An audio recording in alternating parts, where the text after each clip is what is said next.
Magandang hapon sa inyong lahat. Dito po si Herbert Curia, author-promoter ng The Critics Promotions. Ang ating boses at konstruktibong kritisismo, opinyon, komentaryo at konsultasyon sa ligong ito. Kakibat ang ating pananalig sa ating banal na Panginoon Diyos, banal na Panginoon sa Kristo at gabay ng kaliwan ng Ganyan Banal Santa Maria, ay hinggil sa issue ng DepEd School Year 2025-2026, Opening and DepEd and DSWD Partnership Against Child Bullying. Nagsapubliko na ang DepEd ng opening of classes ngayong school year 2025-2026 na magsisimula ito sa darating na June 16, 2025 at magtatapos sa March 31, 2025. Ibabalik na muli ang dating normal classes sa ating bansa na dating pasukan at pagtatapos ng klase. Yan, nasa 197 days of classes ito at ang brigada eskwela ay magsisimula sa June 9 to 13. So yan. So muli binalik na yung school year na dating old school year calendar ng ating DepEd. So yung ating mga estudyante ay makakaangkop na muli doon sa dating school year saan ay ilan sa ating mga kababayan, mga estudyante, mga teachers, inaangalan nila yung summer sa eskwelahan. So yung iba na nagkakaproblema sa summer. So iba't ibang mga problema. So ngayon ay nasa maganda ng pag-aaral ang mangyayari sa ating mga estudyante ngayon. So kaya good luck sa ating mga estudyante at maliban dito ay ang ating DepEd ay nakipag-partner sa DSWD to combat child bullying. Ang programang ito ay magsisimula with the family mula sa parent na mabigyan sila ng mga kagamitan para magabayan nila ang kanilang anak sa child development sa pakikisama sa family at school. Yan. So yun, yung ating aside from that, yung DepEd partner sa DSWD para to combat bullying. So mayroon sila ngayong mga pilot testing sa ilang mga eskwelahan na mayroong mga ganyang uri ng child bullying, kanilang poprogramahan ngayon yan. So sana maging nationwide na yan, pero meron pa naka-pilot testing pa lang yata yan at magsisimula yan doon sa mga family na gagabayan yung pamilya kung paano gagabayan nila yung mga anak nila para sa child development at ito ay hindi maging mga ganyan, mga bully na mga kabataan o mga kabataan medyo may mga matitigas sa ulo o makulit. So ang Critics Promotions ay maring sumusunod sa mabuting pamahala, patas na hustisya at karapatang pantao. Kasi ito ng DepEd School Year 2025-2026 opening and end at ang DSW at DepEd ay nag-partner naman sa Against Bullying in School ay ating sinusuportahan ang ating dating old class year, so klase at naway mapag-iba yung muli ng ating DepEd ang mga estudyante ang learning nila sa muling pagbalik nito. So yan, ating maring sinusuportahan itong pagbabalik ng dating klase. Sana suportahan din ito ng ilang mga magulang at ng ating lipunan syempre. Masan yun yung dating ating pinakasanayan at yun ay nakakuma sa ating klima, sa ating panahon. Yang school year na yan. So sa dating nakasanayan ay mahusay na sa ating pag-angkop sa ating klima ang school year ng June to March kung saan itong summer ay nagiging mahirap sa ibang eskwelahan at estudyante sa init, sa pag-aaral, etc.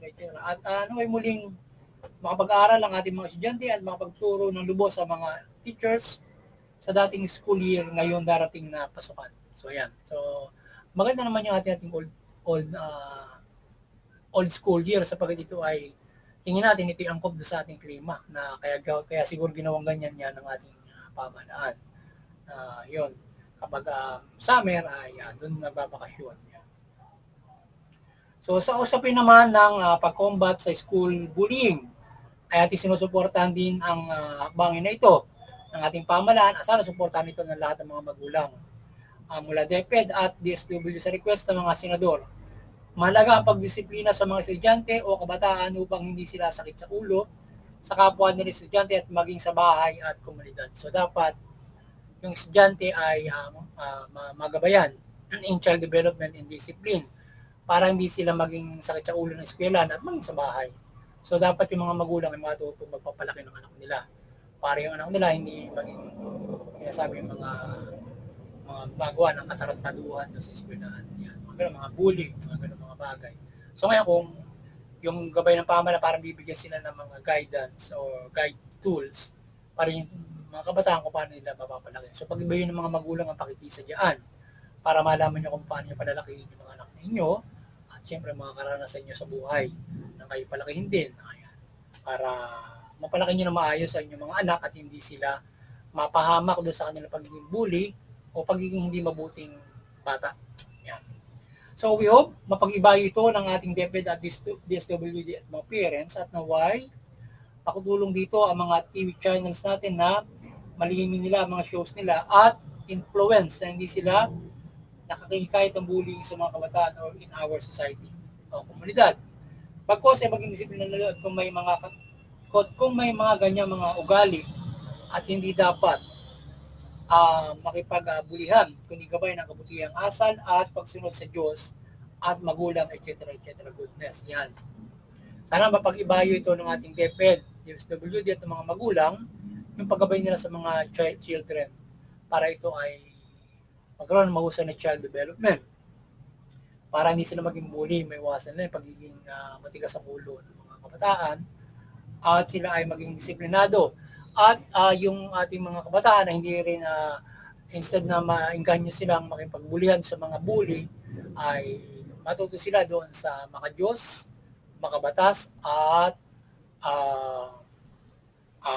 mabuting ugali. Disiplinado ika nga na yung mga ganyan ay hindi na harapan din ang bulihin din o pagipaglokohan,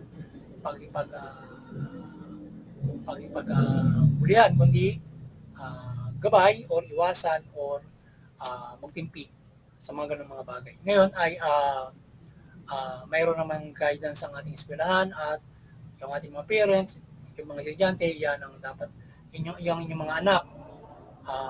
Kung yan ay isa sa mga problema ng eskwelahan, so dapat madisiplina niyo mga anak niyo. So even though lahat naman ng mga bata ay magabayan for discipline para magabayan sila kung paano nila i-interact yung mambubuli or para hindi maging mambubuli yung kanilang mga anak. Yan.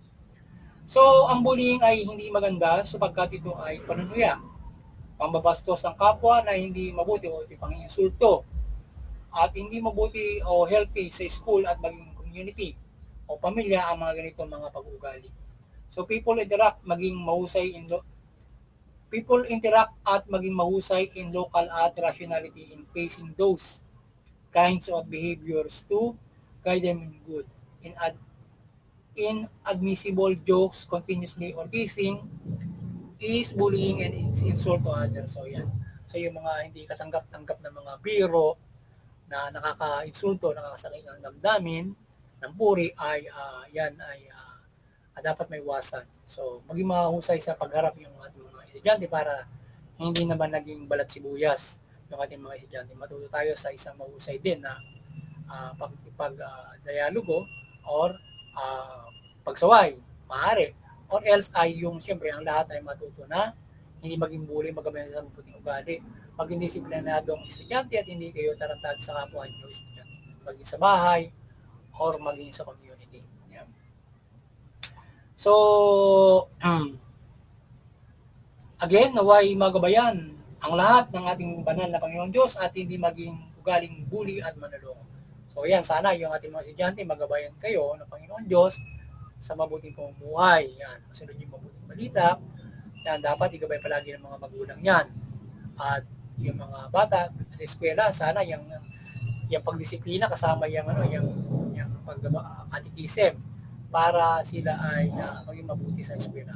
So hindi sila maging problema ng community ng school and then our community yan, at saka na pamahalaan at siyempre ng pamilya. Yan.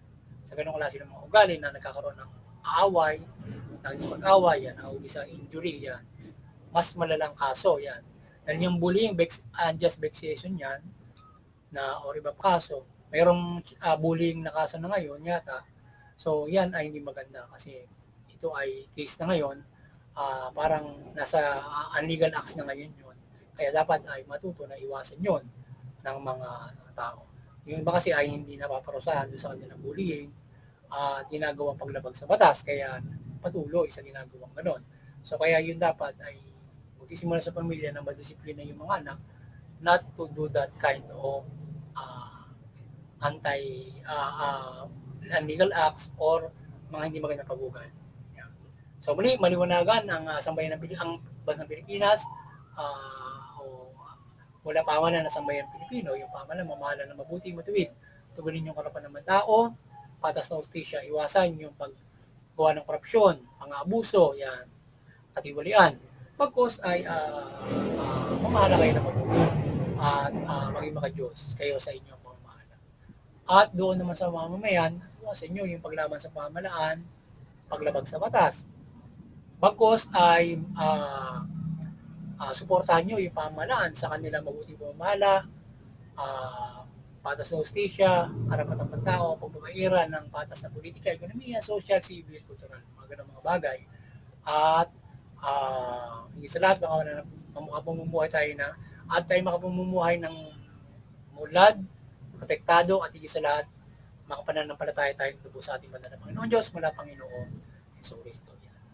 Muli, magandang hapon sa inyo lahat at sana nakabugsubos naman ng Grade 6 Promotions ng konstruktibong kritisismo, opinyon, komentaryo at konsultasyon sa dito. Magandang hapon sa inyo lahat at God bless you. Muli, Happy Holy Week sa ating lahat.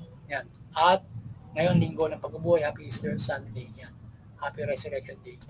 At sa pagbabagong buhay, sa kaloob na ito ng Panginoon Diyos, patuloy na tayo magbagong buhay at tayo ay magsisi kung tayo nagkakasala at huwag tayong mula sa pagbabagong buhay na ating pamumuhay na ito. Sapagkat tayo nasa bagong buhay ng pamumuhay mula sa kaloob nito ng ating Panginoong Hesus Kristo. Magandang hapon sa inyo lahat.